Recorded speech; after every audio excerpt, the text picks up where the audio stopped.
Topic Thunder, it's Topic Thunder. Just acknowledge it, knowledge with no scholarships. It's Topic Thunder, it's Topic Thunder. Breaking everything down, tech to politics. It's Topic Thunder, it's Topic Thunder. We don't tell you what you want, we just give you what you need. It's Topic Thunder, it's Topic Thunder. News, brews, and views from these Chi-Town streets. Topic Thunder.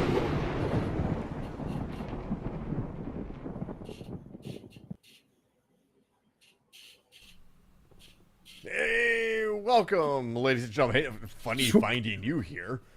This is Topic Thunder, ladies and gentlemen. Welcome into the program.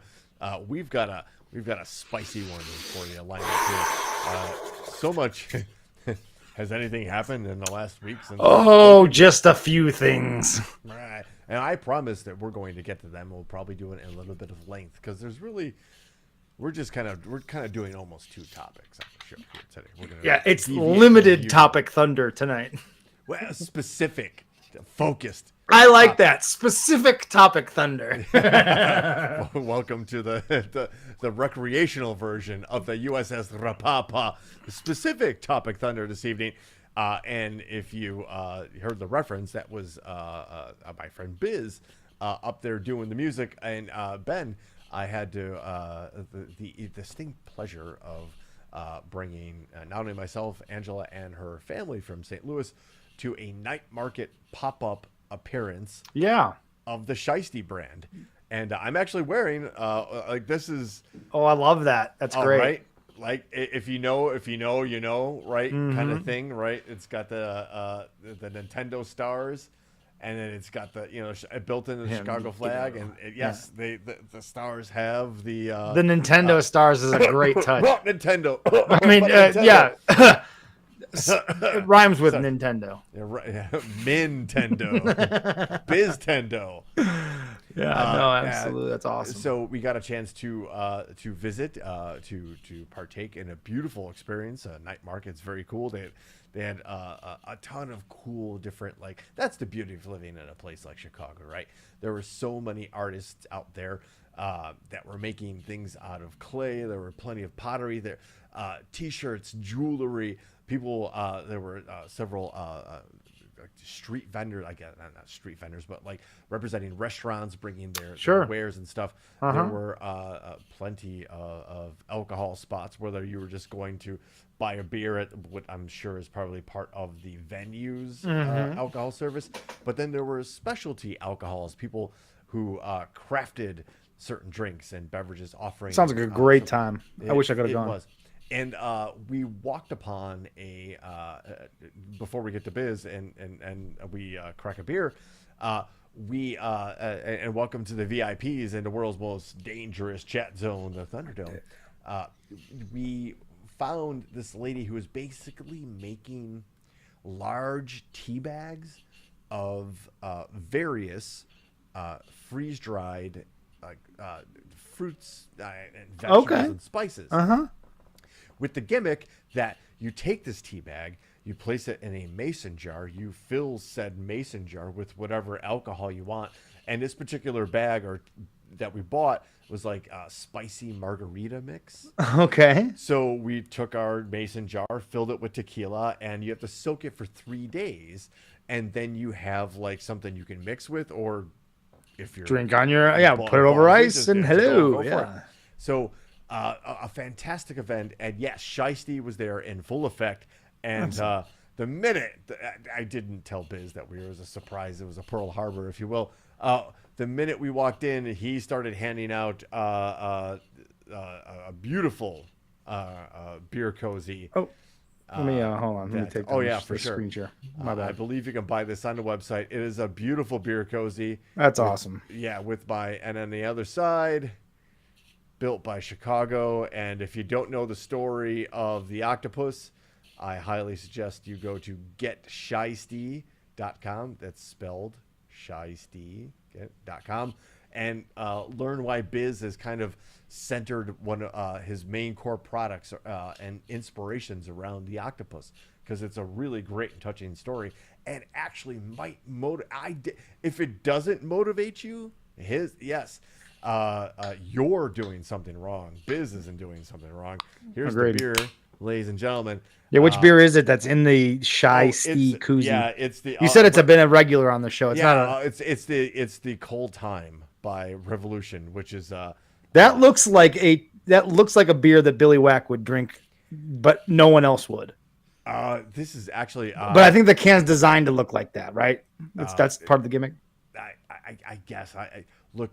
This is a delicious beer, and when I tell you, it is like a beer that tastes like beer. When you just like put that generic taste of beer in your head, this hits all of those notes, and this is certified by not only Gigi, but this is also certified the official beer of the Chicago Sky. Oh, it is. Okay. Revolution, so local brewery, right? One of the first microbrews, I guess you could say. And then also verified by Aunt Chris as a delicious summertime beer. So there you go. So the can is a bit deceiving because the can makes it look like it's like Schlitz, or, like I say, like, remember back in the day, I remember this at Jules, at the Jules. And they had the generic aisle where everything was in the same yellow and black packaging, and they had beer, just beer in yellow and black packaging. It was one of the things that they had in the generic aisle. That's what that can reminds me of just generic cheap beer. That, again, I identify it as Billy Whack beer. Billy Whack will drink any beer once at least. It's almost a sense of pride for him to have tried every shit beer on the planet. That includes Stroh's. Yeah, Stroh's. You name it. You name a beer, there's a very good likelihood that Billy Whack has at least had one of them. We're like summoning him into. I know. Yeah, I know. Wait, he's gonna hear his ears are gonna be burning, and he's like, "What is going on?" Yeah. Like, oh shit, it's time for Topic Thunder. And you know what? That all said, instead of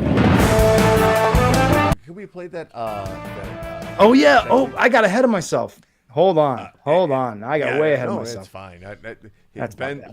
Ben's ready to go. My bad. No, I had it up on the screen, and then I got distracted. So. Guinea pig of beer is a good one, but I trust me when I say Revolution's Brewing Cold Time is a phenomenal lager if you're into that sort of thing. So in the aftermath of said night market, the brain trust, the hub, the core, the main parties of Shiesty put together a video of the aftermath and kind of like spliced it all together just to show you guys what not only is Shiesty an awesome apparel gear, but there's just an amazing amount of talent back there in all forms of audio, video, graphics. Just take a look. Barbie, that's a new whip. Pull up with a Barbie, she got new lips. I got a new bankroll, I walk with limp. Eating calamari, stay with the shrimp. I got that new Virgil, I'm fly like a blimp. Out in Tokyo, shit, I feel like a pimp. Models in my section, it's a rock with the ice. I am not Ray Schumer, baby, I got it tight. Okay.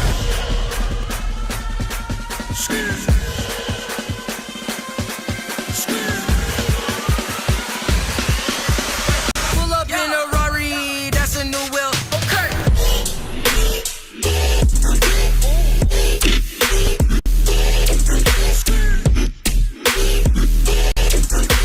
Pull up in a Rari, that's a new wheel. Okay.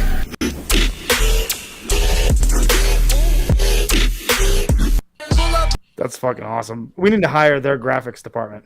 It's some really awesome stuff coming out of a Chicago-built brand, ladies and gentlemen. So get proud to support them. Yes, absolutely.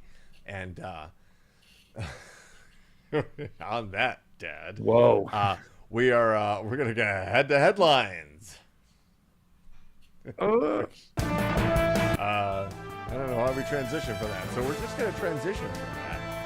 And That's what we do here. Awkward transitions. We're all about them. hey, let's just also just let's avoid saying together. Probably a good idea. Yeah. Probably a really good idea. Just to put that out there. And here we go. Speaking of discussion, Ben, I heard you had some thoughts about the recent rulings. Man, you know, Of our not at all compromised Supreme Court.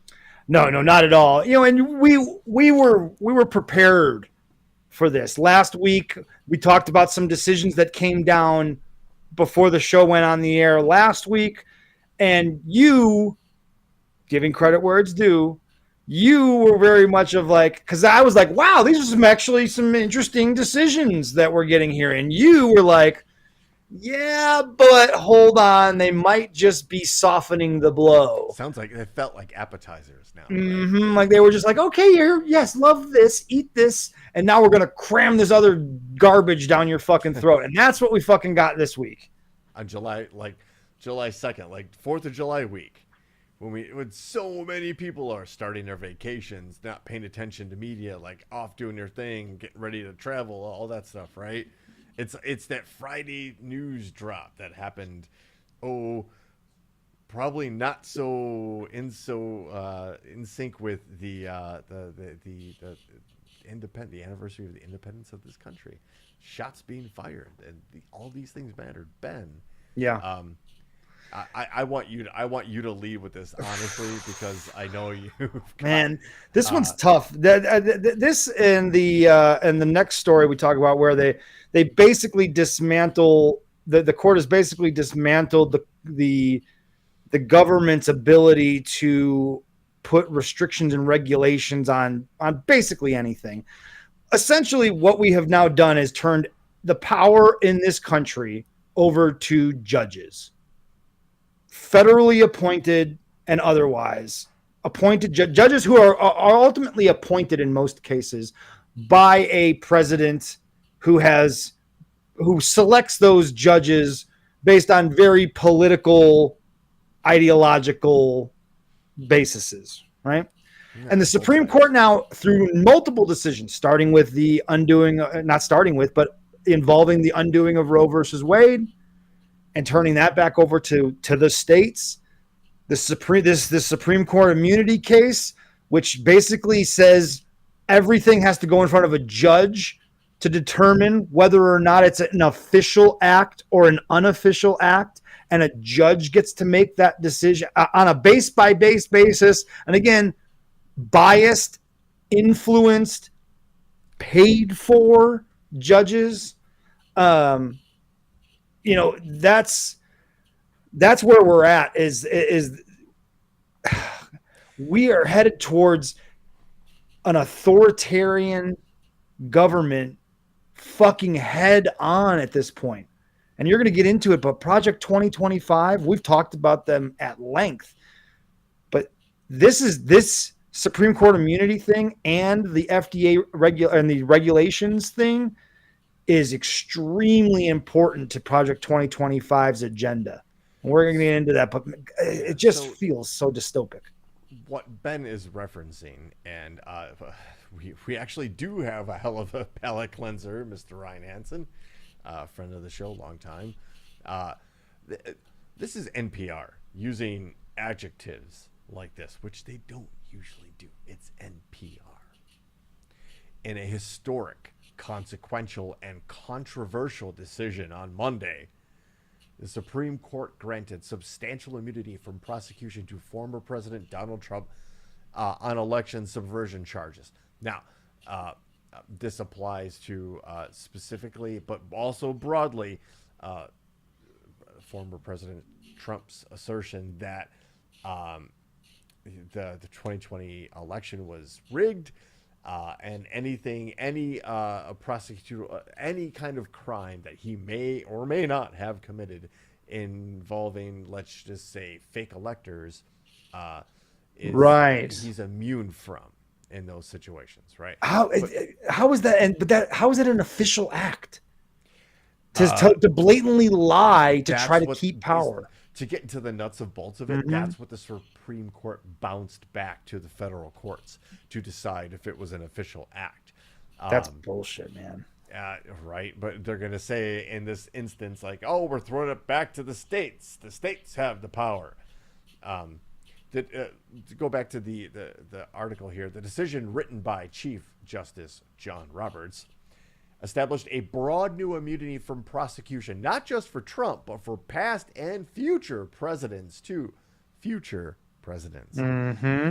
Presidents may not be prosecuted for exercising their core constitutional powers. Core is in quotes. And even in situations where former presidents might be prosecuted after leaving office, they are entitled to at least presumptive immunity from prosecution for official actions they took as president. You're going to hear wild things about this, right? They are going to stretch this out to, well, you can assassinate anybody you want. Well, if you can somehow prove in a court that they are using presidential core powers to assassinate somebody they don't like. And again, This is where this is going, right? If the judge that it goes in front of is appointed or was appointed by the president that they are now ruling against,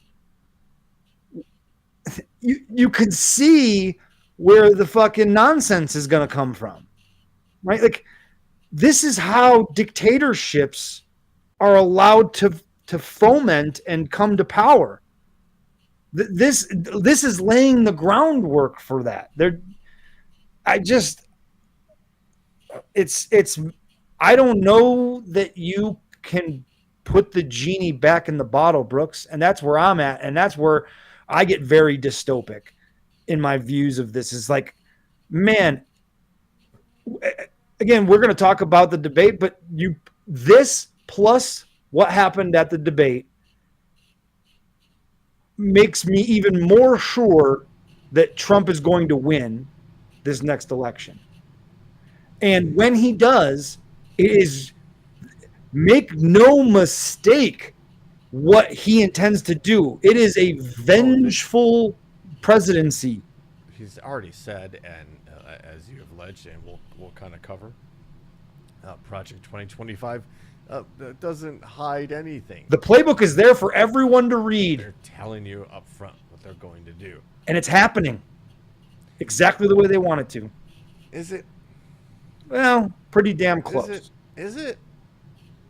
We'll find out. Yeah, I guess we're going to find out, yeah. So we're going to find out. So in a 6-3 vote, the Supreme Court sided with all Republican-appointed justices voting for it, and the 3 that didn't were democratically announced candidates or Supreme Court justices. And in the dissent, it's noted that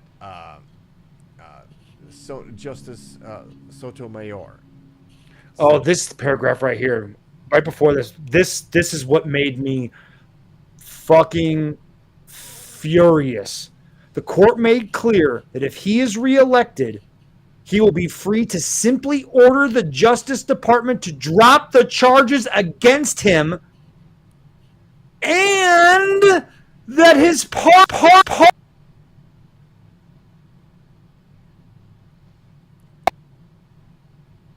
It's the list of people who have already gotten pardons is dubious at best, and the possibility, are we still alive? I can't hear you, Ben. Am I still alive? So Ben may have dropped out. The possibility that anybody could be pardoned for anything, treasonous or not, in this situation is appalling, to be honest with you, and an affront to the ideas of justice, true justice, and the function of our government. where there are three branches that check one another.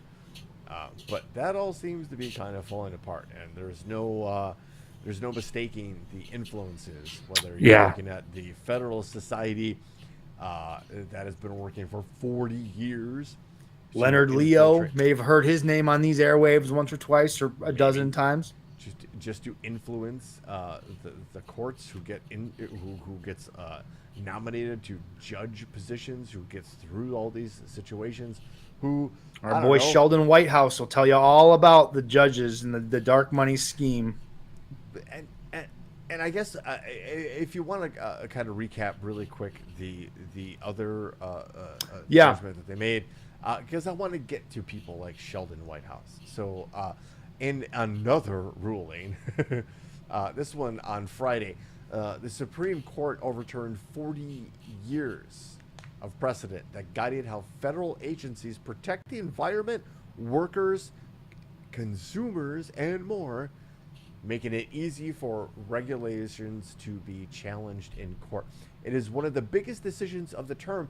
A conservative court that's been increasingly skeptical of federal power rejected the deference courts have given federal agencies in which the law is unclear. That's a lot. The story, funny enough, was brought by herring fishermen. Crazy. Who objected to being forced to pay a federal inspection of their catch. And that decision strikes at decades of rules of a wide range of regulations. Let's be clear about this. The idea that these herring fishermen brought a case to a court stating, I don't want the federal government looking at my herring nets, cages, whatever, is now overruling 40 years of federal regulations of our medicine, of food, what's put in our air by corporations, the EPA, our food, and probably this could be stretched to our financial markets. Right? This could be stretched to,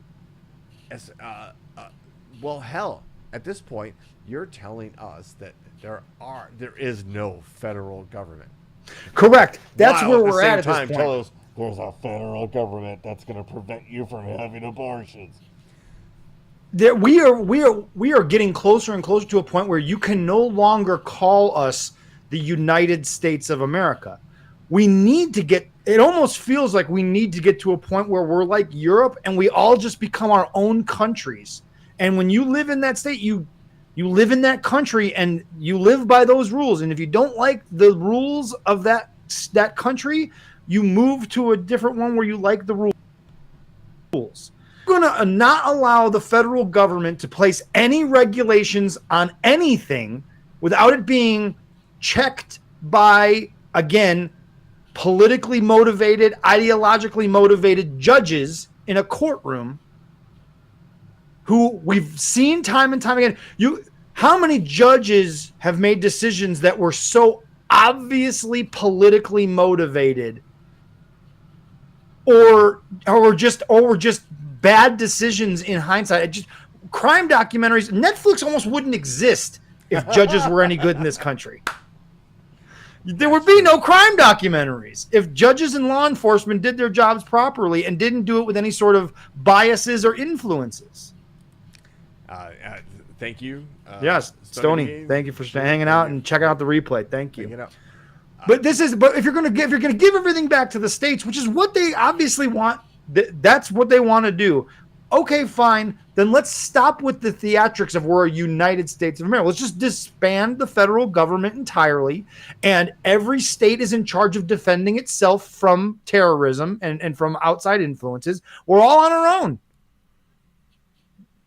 Delaware, get your military ready because you got to defend yourself because New York is going to invade and they want your territory. What are you going to do, Delaware? Nothing. Good luck, New Hampshire. It's gonna be old Hampshire by the time we're done. Right. Right? What's Idaho gonna do if fucking Nevada wants to take Idaho for itself? Nothing.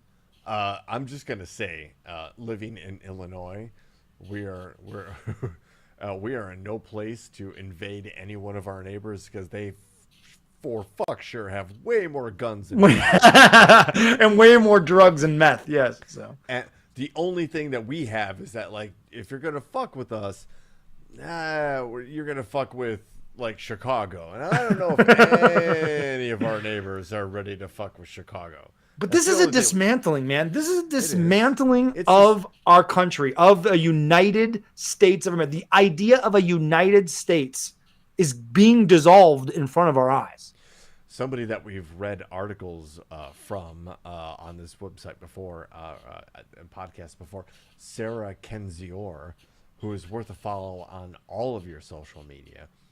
She's written 3 books about this, and absolutely one of her quotes is, they are selling the United States piece by piece and telling us, the citizens, that it's for our own good.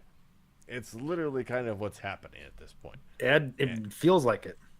Because giving it to the state level just opens it up to a whole nother level of corruption, which is far less checked on a state level than anything on a federal level. At least on a federal level, you have the nerds, the straights, whatever you want to call, like the people. There's that are some like sort so of checks narrow. and balances in place. There is a system of checks and balances in place. And we've gotten through 248 years of existence, by the way, which is nothing compared to some of the other countries of the world. But we've gotten by on this basic concept that we make the decisions, not corporations, not political interests, not super PACs, not foreign money. That the individual voter makes these decisions. But Yeah. here we are, right? So here we are, Ben. After a admittedly disastrous performance during the debate last week. There's no other way to describe that. And absolutely, the man himself has even said it. So, President today, Joe Biden, said he vows to stay in the 2024 presidential race during a call with campaign staff on Wednesday, and insisted in meetings with Democratic lawmakers and governors that he is fit for re-election despite his shaky debate performance last week. Biden dialed into a call with worried members of his campaign team and told them he wasn't going anywhere, according to 2 sources familiar with the call from our friends at Reuters. Quote, "No one is pushing me out. I'm not leaving. I'm in this race till the end." End quote. Biden said in an email blast in a campaign, urging supporters to pitch in a few bucks to help him defeat Donald Trump in the November 5th presidential election. The president met virtually and in person with 24 Democratic governors and the mayor of Washington, D.C. on Wednesday evening to reassure them he is up to the job of the standard bearer for the party after faltering the debate performance. Ben? No, he's not. I'm sorry, Brooks, and I've said this over and over again, and I feel like I'm repeating myself, so I apologize. But I cannot help but reiterate what an indictment this is of the Democratic Party, that they did not have a succession plan in place to not put an 80-year-old man who has now gone through 4 years of stressful presidency, which look at every single person who has ever gone into the presidency and a picture of them before and the 4 years after they are president, what they physically look like because of the stress of that job. And you're now asking an 80-year-old man, 81-year-old man to get up there and be able to coherently combat a man who is what he says is outrageous, but he says it with confidence and clarity and energy that had to be matched. And it was woefully undermatched. The first 7 minutes of that debate, Brooks, are some of the most painful television I have watched in a long time, because it was with such anticipation that you're watching it and you're saying, all right, here we go. And it's the first fucking answer, Brooks, the first answer to the first question. And he's blathering on and loses thought mid-thought and just trails off at the end. And I literally, hands on my head, Adrian will tell you, I was yelling at my television. What is happening? No way this is happening. You were not the first person or the only person to send me text messages it was literally hitting. Sorry for the spoilers. Yeah. No, it's fine. I was out for a great dinner. Had a fine time. And had it on the record so I could watch it later. And I did the same thing. There are a lot of things that the best way I can describe Biden at that moment, for whatever those 2 hours were, because apparently after the debate he had a rally and he seemed just fine, all right. The only thing I can think of is he's some sort of vampire, and he needed to feed, and he didn't get a chance to feed before the debate because he was pale. He was like, oh, now I'll be honest with you, if I was the president of the United States and I was debating somebody in what a traditional debate is, right? And again, there are rules set. Like, I don't know how many people on the show right now were ever in debate club or knew that. Surprisingly enough, no, not me. Like, you'd think I would have been, but neither. No. Like we missed our calling. We did. Absolutely. And there are rules to a debate. There's literally a procedure to follow. And it's not a matter of like, well, I can do it better, I'm just going to do it my way. No. There's a format, and if you're really that good, you can beat people in this format. And a lot of the time, I will say this. Now, Biden flubbed a ton. There's no denying. You can't. You cannot not say that, right? Right. A lot of time, I literally think he was surprised at looking at the moderator saying wait, he's lying. You're supposed to check him right here. You're supposed to. Is it so it's the moderator's job to check him, not him? Technically, there's both, actually, but I feel like it. As I was watching that, I'm not gonna lie. As I was watching it, I feel like I'm being attacked by both sides. This guy's getting on stage and he's saying literally whatever he wants to. Literally hyperbole and lies. That's all that came out of his mouth. Everything. There were no plans. There were no policy issues. Nothing. Never answered a question directly. Always went back to the same rhetoric. It was nonsense. But he said it with confidence and clarity. It's like John Wayne. John Wayne never said anything of substance, but he said it with confidence and clarity, and in a way that made you feel good about yourself. Yeah.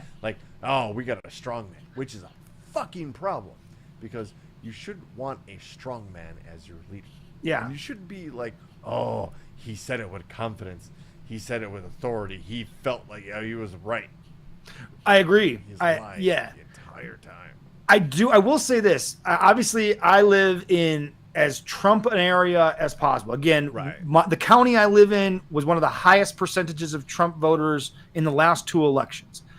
When I went to work the next day, obviously I am the ultra liberal in the office, right? So everybody wanted to find out, man, your boy Joe Biden, man, what did you think? Because I had the same feeling as I was watching it.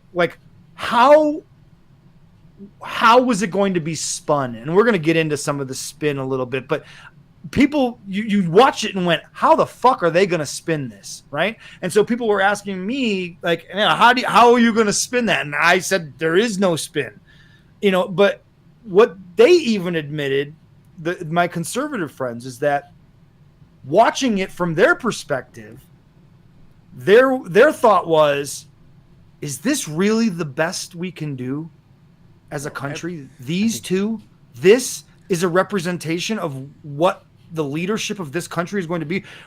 I think there was a sense of embarrassment across the board. Like, even conservatives understood that Trump, while he said it with confidence and clarity, was saying nothing of substance, and what he was saying was downright lies and overinflated hyperbole. There was, they saw it for what it was. A convicted felon, and they're okay with it. And yeah. On the other side, we've got literally, with all due respect, because I can also say, like, well, what about the State of the Union performance? We literally saw Sleepy Joe. Yeah. What we could definitely know for sure is the rumors and innuendo that the conservative media was putting out that they were going to drug up Joe Biden. Right? That definitely went in the toilet. You didn't hear that. Somebody else was drugged up, dare I say. Yeah, but I was definitely watching that shit. Like I halfway through, I was like, I don't want to watch any more of this, because you knew after about a half an hour, you got an idea of where this was going. Trump wasn't going to answer anything. Biden was going to fumble and sound and look very old, and I just wanted to see it end, because I wanted to see what the reaction was going to be of the talking heads afterwards. We happened to watch the CBS feed of the debate, so when it kicked back to CBS's talking head coverage, right? Norah O'Donnell, Gayle King, and then some of their political, people. I forget their names, but it cuts to Norah O'Donnell, and to her credit, because it's like it's just her on camera. They cut back from the debates. It's the first thing, and I was like, okay, what is she going to say? And she basically said, that was awful.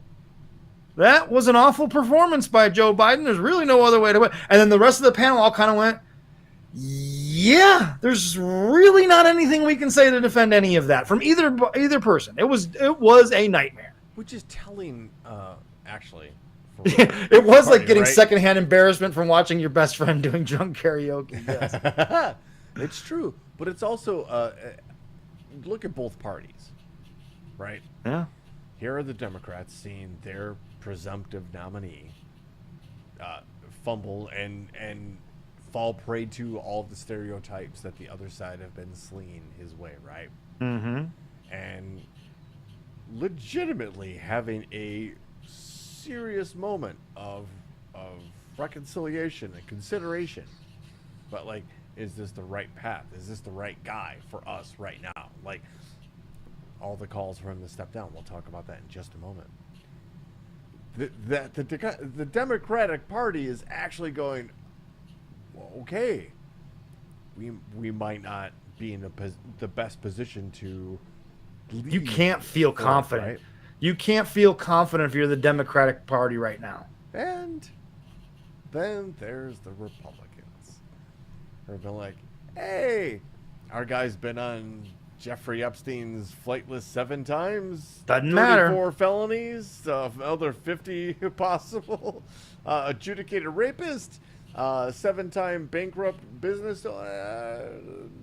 Adulterer, all of that. That's the guy. That, I don't care. That's the guy. That's the problem. Is that we're not dealing with anything that fits in the category of normal. Mm-mm. Within our political lives. We are literally dealing with a cult. To go back to my indictment of sorry, I don't mean to cut you. No, but to go back to my indictment of the Democratic Party, I look at it this way. I'm not the biggest Gavin Newsom fan by any stretch of the imagination, but if he was on that stage with Donald Trump, and Donald Trump tried to answer the questions or not answer questions and spit the rhetoric that he was spitting, Gavin Newsom is sharp enough, smart enough, young enough, and well-spoken enough to have slayed Donald Trump in that debate. And at that point, it could have been, you could have come out of that thinking, how is anyone going to vote for Trump after that? Like, anyone with any sort of ability to have combated the lies that were being spit out, Pete Buttigieg probably also would have destroyed Donald Trump in that debate. So it goes back to right into it. How did the Democratic Party not have a succession plan in place? Even if, you know what? Even if it was Kamala Harris, okay? It is. Even if it is Kamala Harris. It is Kamala. Kamala, sorry. Which is an awful option as well. Is it? It's better than Biden, but let's barely. Ben, let's jump Okay. to that. Let's jump right to that Mother Jones story because Okay. it covers the what. We could sit here and that Jasmine Crockett clip. I don't want to miss that because that is an important it is point of but view to put out there. This entire discussion among us left-leaning or as described as Democratic voters, the ultimate question at this point now, is it Joe Biden or Kamala Harris? There is no other option on a national scale. And No, Gavin Newsom's not that guy. Yeah, he's got too much California stink on him, unfortunately. Neither is J.B. Pritzker here. He's got too much Illinois stink on him. Yeah. Catherine Huckle of New York. You're regional. You're a governor. You've never had a national platform. And to be honest with you, you haven't had the training of 3.5 years of being groomed as the vice president, being exposed to all the things that make a presidential candidate important. So Then why didn't they go with her? Okay, so this is from David Korn, and I honestly, this is from Mother Jones, a very highly respected journalistic institution, and David Korn is also a political analyst I've been following for quite some time. Well worth your read. It is a long read, but he poses the question: who is better to lead the Democratic Party right now, Joe Biden or Kamala Harris? I think that's easy. It's Kamala Harris. Easy, yes. And he breaks it down into branches in the decision. Well, okay, you decide to, one branch is obviously go for Joe Biden, right? Mm-hmm. The other branch breaks into several other branches, which one could be Kamala Harris, one could be Gavin Newsom.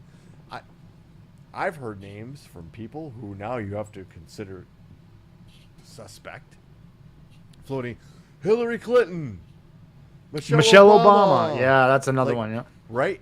Which, first of all, Michelle Obama, if she wanted to get involved in politics at all, she would have done so a long time ago. Right. So yeah. not sitting there waiting. She could have cashed in that cachet a long time ago. Yeah. Waiting for this one particular vote to swoop in and Yeah, become no. president. They That just would- waited. I don't understand it, man. I would love to have been inside the discussions that the Democratic Party is having at the highest levels, and how they thought that Joe Biden was a good idea. Like, it seems was. so obvious that he No, was he just going to was. be a placeholder. That's what he was supposed to be, because Merrick Garland was supposed to prosecute former President Trump for his insurrection ties and bar him from. Look, again, go back to Sarah Kendzior.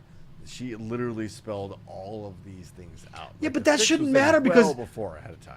But it should. But Merrick Garland's unwillingness or inability to prosecute Donald Trump and keep him from running, that still doesn't answer why they chose Biden over Harris here.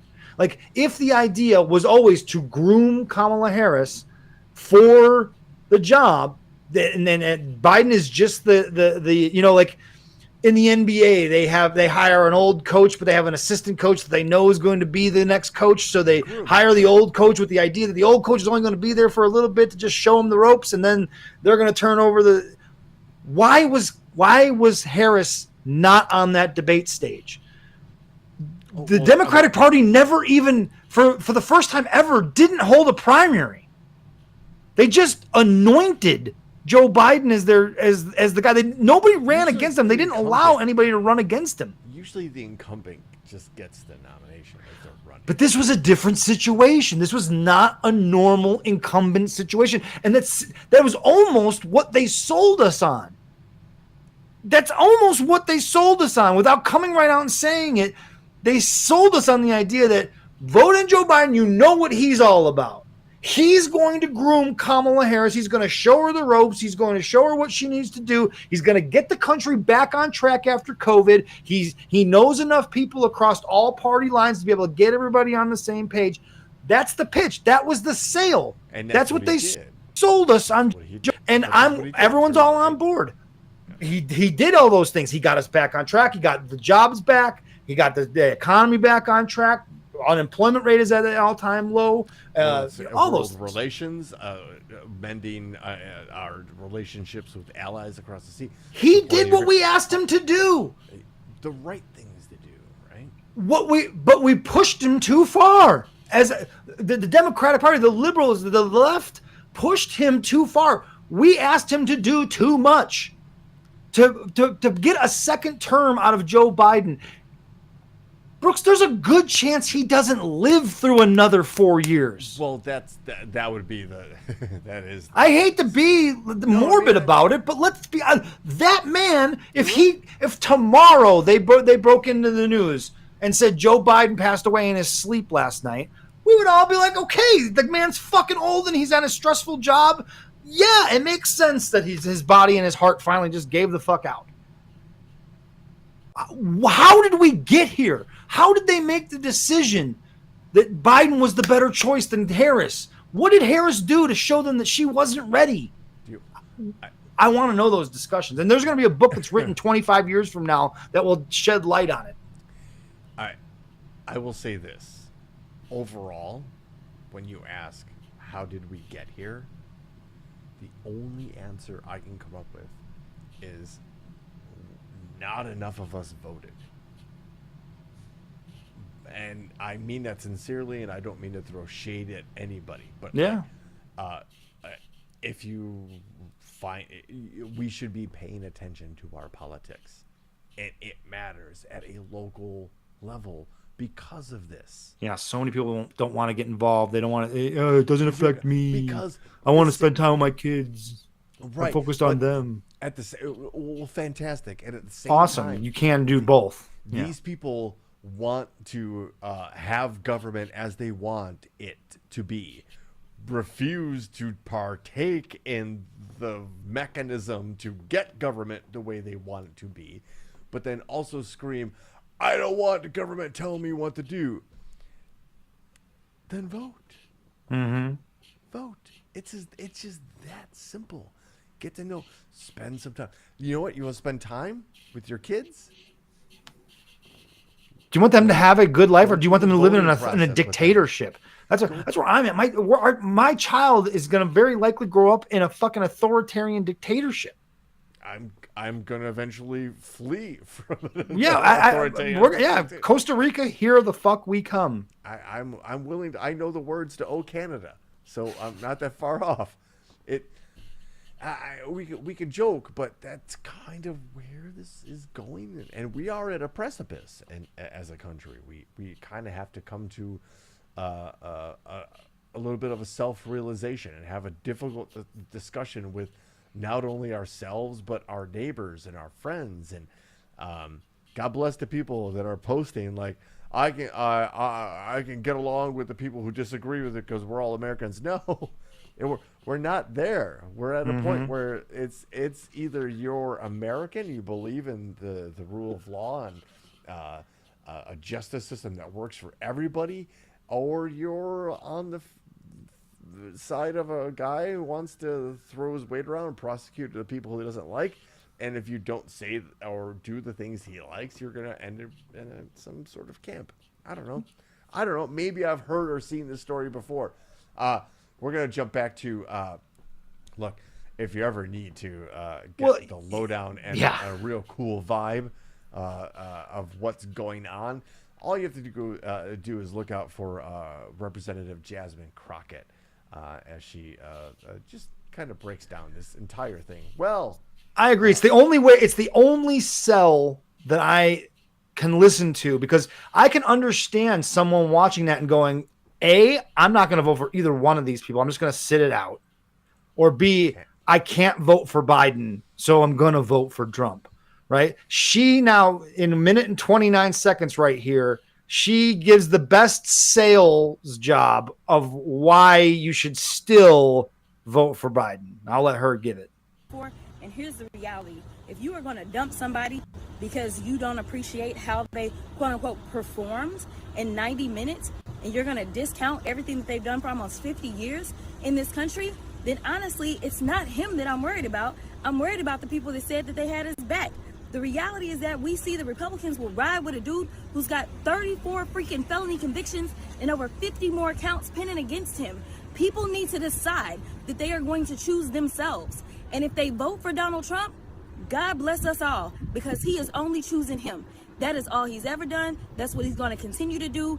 And to reward somebody for standing up there spewing lies and spewing nonsense is ridiculous. You don't have to be in love with the president, but you should be in love with yourself and say, I deserve more of democracy. I deserve more as relates to my bodily autonomy. I deserve more as it relates to economic opportunities. The only person that even answered one economic question was Donald Trump. I'm sorry. I'm just as crazy this morning. was Joe Biden. Donald Trump wouldn't answer anything about the economy. Now, if people say the number one issue they have is the economy, you would think that they would at least say, well, he didn't answer anything about child care. He didn't answer anything about making sure that there's more economic opportunities for black folk. He didn't answer anything on the economy. So why people think he better at it, I don't even know.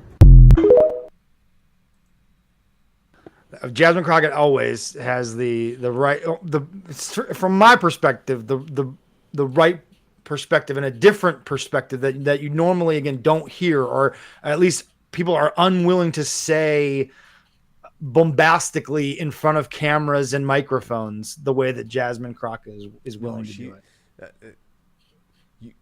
That's a point of view, right? And that's what this wonderful experiment called democracy here is all about. She's bringing a point of view, and she's not wrong. Nope. I agree. So we need a palate cleanse, don't we? We do, but let me just say this shit. before we do that. Before you show that beaver. Whoa. Hold on. Don't show the beaver early. I will not show my beaver. Don't show the beaver early, Ben. Yes. Everybody will agree with this. I'll pull my pants up. Sorry.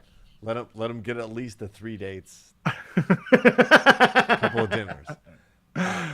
Closing point. Yeah. This entire situation is really boiling down to a choice between good and evil, and I don't mean to say that like it's not hyperbole, and although it could sound like it. Yes, both sides are literally telling you who they are, what they stand for, and I think, Ben, you and I are both really into when we get into a discussion, we want to win. We're looking for the win. Right? Yes. The win here is for freedom and for the ability for people to live their lives the way they want to. The choice to medical care, the decision to allow freedom for all people of all colors and proper justice is on the line versus what they're telling you, the restrictions along gender lines and reproductive issues and literally female health care. That will be it. But we're also there. We've also just set the stage for a Supreme Court who was willing and able to look the other way and give a president the ability to be vengeful. That's just it. Yep. And execute people. Make no mistake about it. Yeah, they're gonna herd up immigrants. Wait till they're gonna herd up people and put them in camps until they can deport them. That's what. Are we gonna get to? I know we're gonna have a palate cleanse. There's an AP story on the other side of that. Are we going to get to that, or is that something that you think we're going to have to skip for time purposes? That's the Project 2025 stuff. We'll skip that one because we've talked about that one before.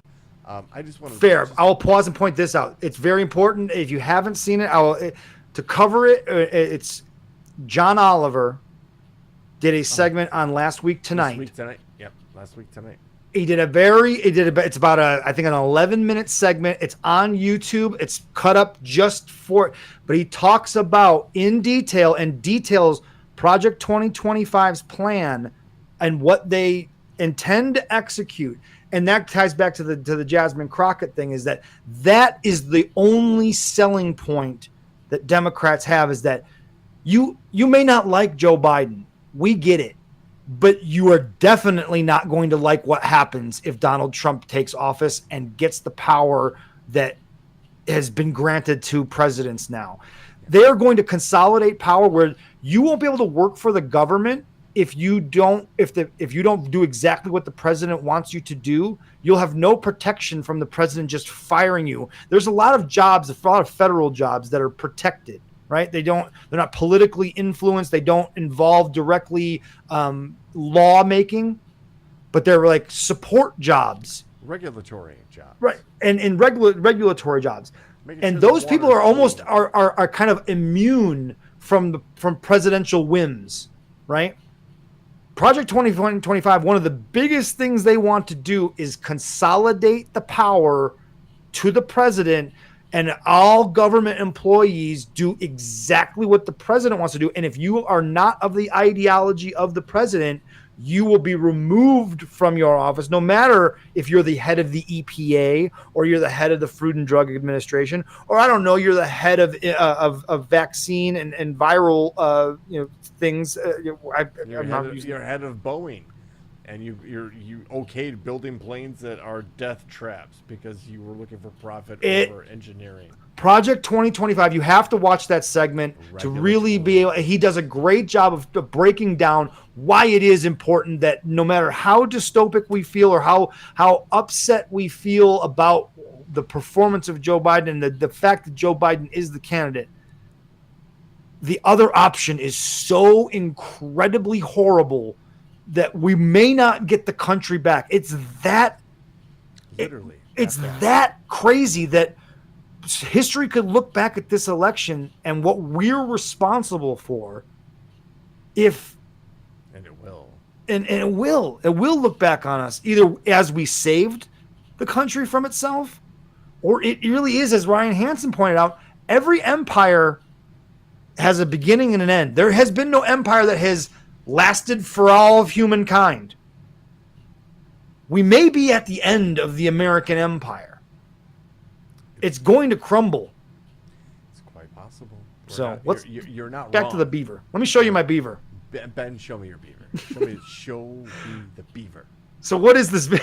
Give me some context. This is a rescued beaver, an orphan who never met its parents apparently, and out of pure instinct, builds a dam. Oh, that's amazing. Did not learn this behavior. Never knew. It's like Bruce Wayne. Never knew its parents. It's like Bruce Wayne. Oh, look at awesome. That is great. He's like, I'm just gonna take all of the stuff. Guys, trust me, I'm feeling this. I know what I don't know why I'm doing this, but I feel like it's important. But I feel like it's important. Just let me do this. How awesome is that? That is so great. Instinct. And he's so cute with the fucking stuffed animals and it's shit. It's just like the off-wall. He's like a little dog with a flat tail. Hey, I heard you. I heard you do like rescue animals and stuff. Yeah. We foster dogs all the time. Here's my flippy floppy. We have a beaver. Hold on, wait a minute. I don't want to hear that. That's a different call. No. We have a beaver. We need rescued. Like, holy shit. That's a palate cleanse. But I'm going to offer a different kind of palate cleanse. Okay. And a possible option and a path forward for the United States. Okay. Is this the Edwin Hayward clip? It is. Okay, got it. I just want to make sure I'm on the right path. The UK recently had they opened up like a general election for their political parties, and we can kind of touch on this a little bit, but they are not a two-party system. Right. There are 2 primary parties, but there are several other ones, and depending on the amount of votes each party gets, that determines the amount of seats that particular party gets in Parliament. Now, for a long time, the Tories, which would be Republicans, have been in charge and in basically control of Britain at the time, the UK. And the Labour Party, the Democratic Party, I don't know, seems to have finally found a voice. And tell me if this voice doesn't resonate with you. Interesting. I don't have no idea who this guy is. I've never seen this clip. I have no idea who he is, or I've never heard this. So, don't forget what they have done. Don't forget Partygate. Don't forget the COVID contracts. Don't forget the lies. Don't forget the kickbacks. Don't forget the cronyism. Don't forget the division, the scapegoating of minorities, the failure to invest, the trips to the bookies, the decimation of your public services, telling working people we're all in it together. The people who hurt your family finances swanning around in the House of Lords after giving tax cuts to the richest 1% that crashed our economy. Don't forget any of it.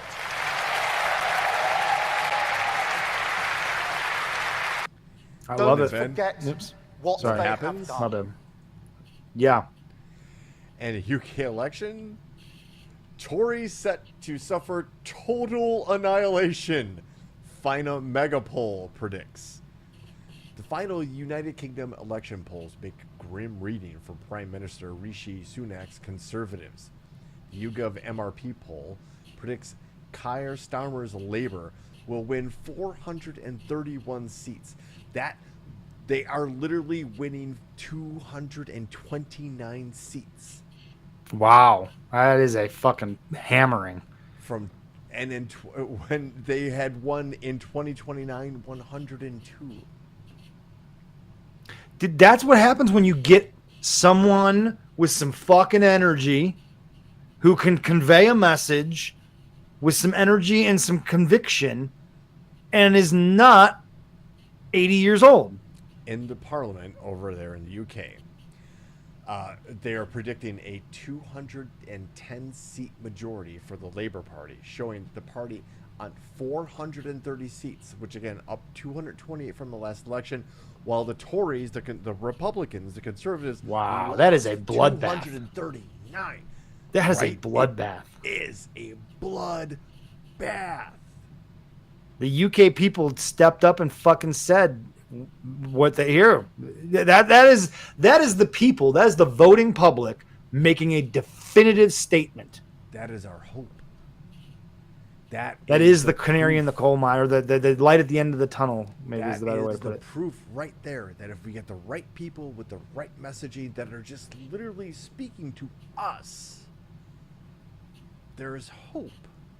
But Ben, we have to consider this entire conversation from the top of the show. We have to consider this entire conversation from the top of the show under the veil of war, the fog of war, dare I say. Because this entire time, we have been subject, since at least 2016, but well before it, we have been under an information war attack. Ben, just recently, there was a story about the First Lady of Ukraine at the 80th memorial of the D-Day attack, buying a $4.5 million Bugatti. Okay. The source of the funds was supposedly American military aid money. The story appeared on an obscure French website just days ago and was swiftly debunked. Experts point out strange anomalies in the invoice posted online.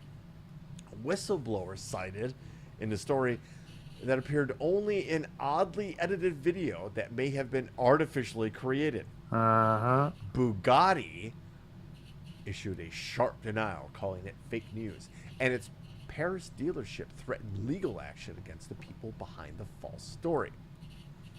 But before the truth could even get its shoes on, the lie had gone viral. influencers had already picked up the story and spread it widely. One ex-user, the pro-Russia, pro-Donald Trump activist Jackson Hinkle, Oh, I bet he's a fucking hoot. posted a link seen by more than 6.5 Whoa. million people. And several other accounts spread stories of millions of more ex-users, at least 12 million in total, citing the site's metrics. It was a fake story on a fake news website designed to spread widely online, and its origins in a Russia-based disinformation operation the BBC verified last year, at which point the operation appeared to be undermining the Ukraine government. This online campaign run by a former law enforcement officer of Florida who was exiled to Russia. Really? Now runs multiple disinformation websites. You Interesting. can go ahead and look the story up on the BBC. But as we have chronicled so many times on this podcast in numerous forms, that we are under attack, and it is a information warfare attack. We have to be careful about what we read, and we have to critically think about the things we read.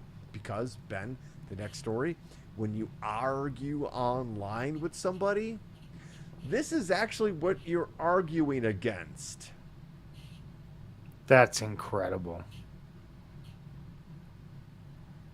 I like to argue online with people, but I know this. I don't argue with people that I don't know actually exist. That is a level that of social media that I don't understand. I like interacting with people that I know that I disagree with and having discussions with them. And honestly, The idea that some random asshole on Twitter, and I still call it that. I saw it's still the Rosemont Horizon. it is absolutely. Yeah.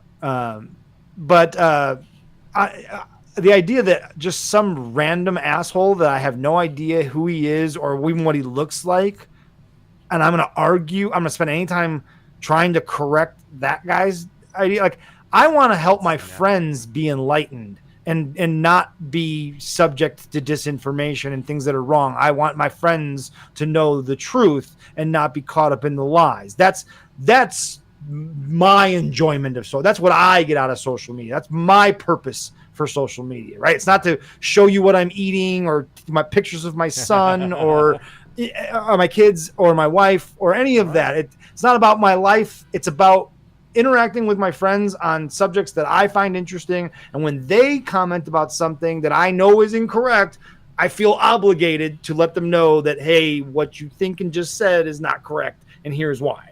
That's what most people call a good friend. You would think this nonsense, like you're literally arguing with no one, just a computer algorithm with an AI set up to argue with. Shouting into an empty room. That is nutso. That level of involvement in social media is obviously unhealthy. You just said a magic word. You just said nutso. Yes. So while all of these jerks online are hunting us down and criticizing opinions and then multi-spamming messages. Oh my God! Is this this flying creature fucking video? I want to show you something else that was hunting us down.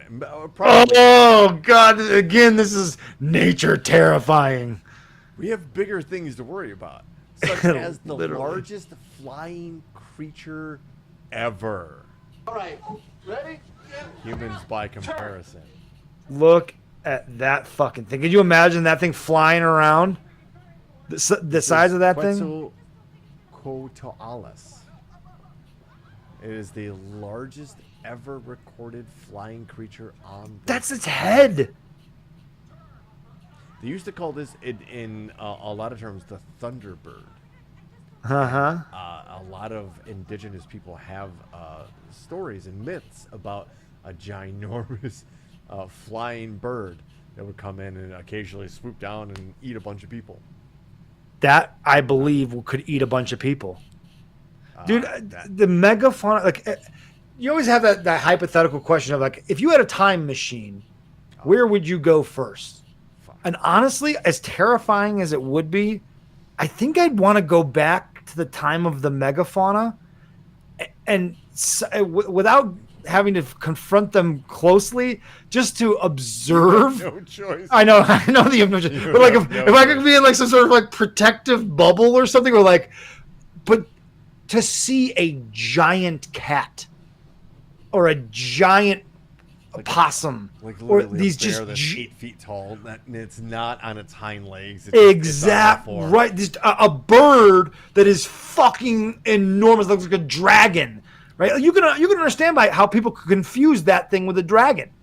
Oh, yeah. You could, you know what I mean? Like, if not a more simple-minded version of human beings could view that thing as some sort of dragon or mythical fucking creature. I mean, that thing is fucking enormous. How big that thing is. Anyway, this planet was terrifying at some point. It's still terrifying now, but it was like extra. It's extra. It was extra terrifying when there were giant fucking animals everywhere. And then we put white people in charge, and it goes right back. Exactly.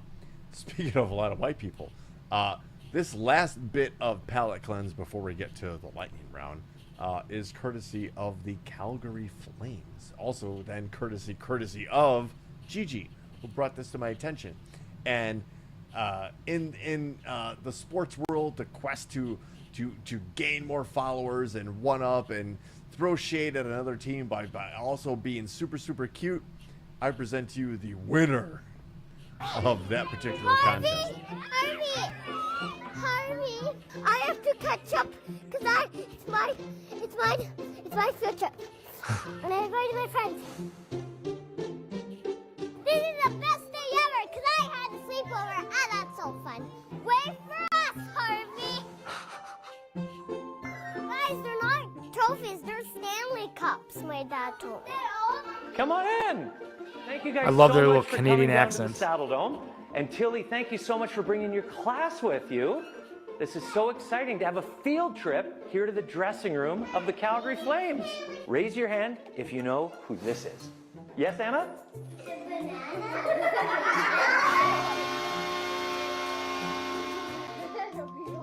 Do you know what city they play in?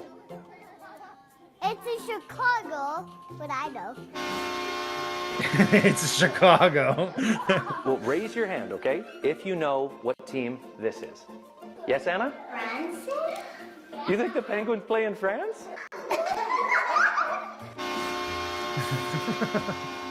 You think this team also plays in France? Oh my gosh, that's the coolest place. Yeah, it'll freeze my brain up.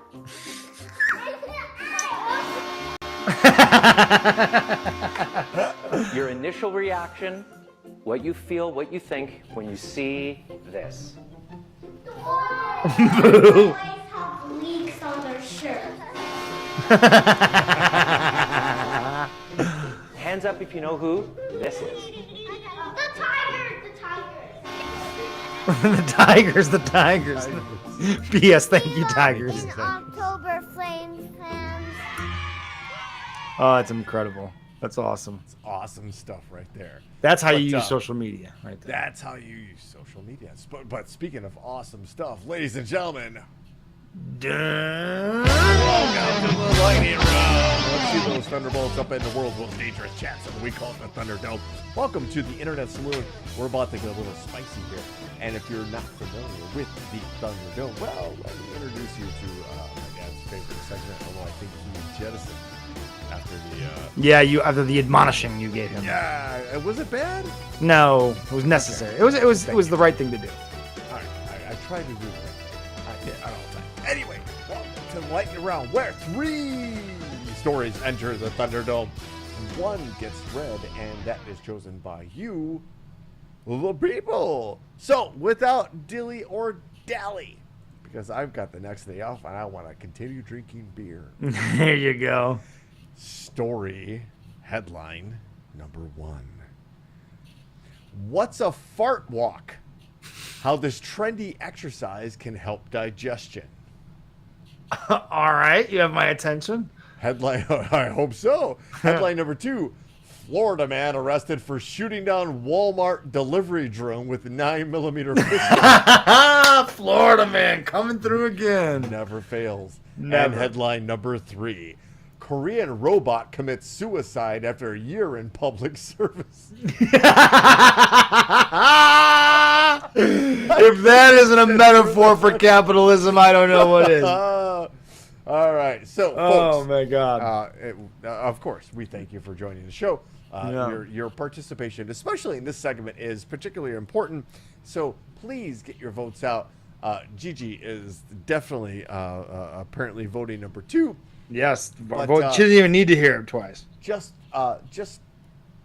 so we're clear, we're going to go ahead and give you guys another shot at hearing these.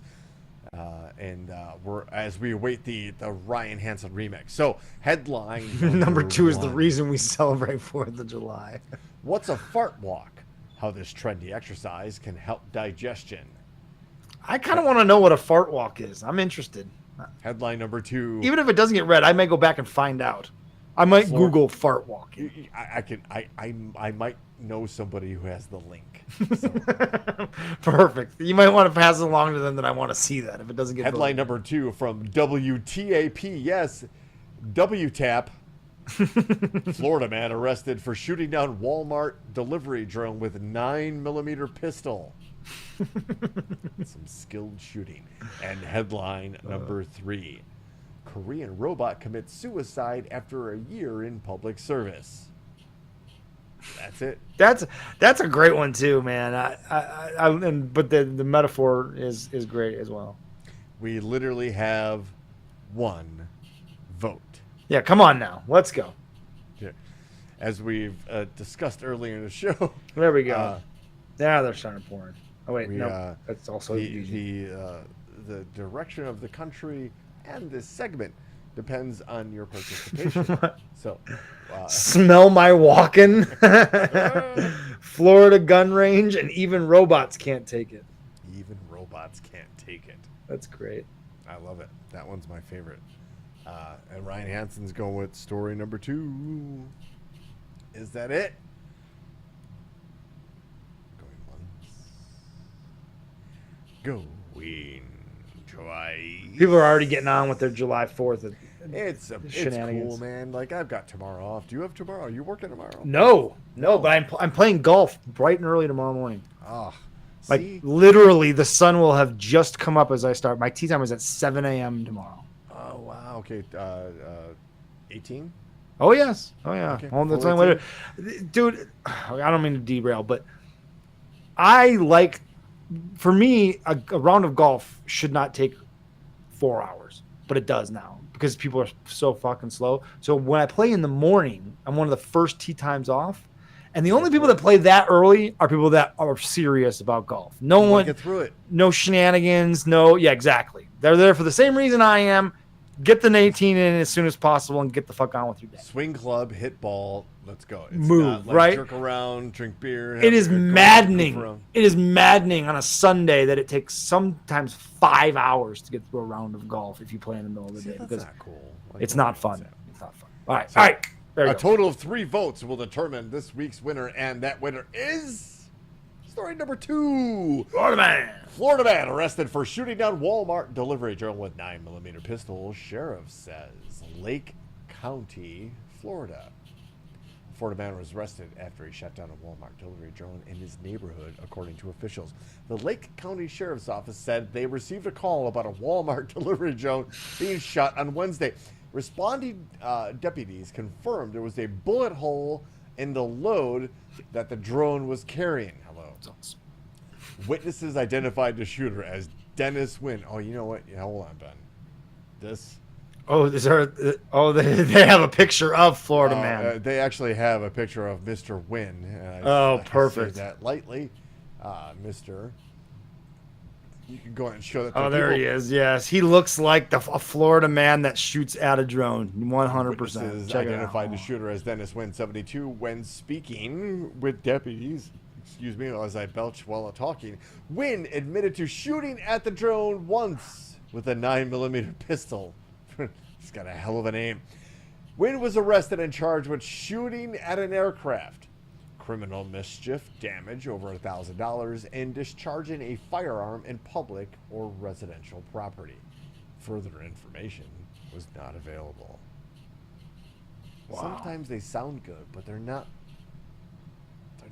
so great. There's a lot of detail in there, but there's not enough detail in there. Mm-hmm. Look at that, man. We've showed that, man. That's one where a headline. Man. It's all about the headline there. Florida man. And you know what, Ben? I'm gonna send you the link about the fart walk. Yes, please do. I gotta find out what that's all about. I think everybody should have a fart walk. It's a thing that apparently helps relationships. It's all there. We might discuss this later on in a different episode of Topic Thunder, which you've been watching since 7 o'clock. So thank you very much for joining us Central Standard Time. My name is Brooks, and that is Ben. And as we wrap the show up, we have a lot of thanks to give, and that is to you, everybody who participated in the world's most dangerous chat zone, the Thunderdome. And hey, if you get a chance to go to getshisty.com and yes, seriously really cool gear. So from the deck of the USS Papa,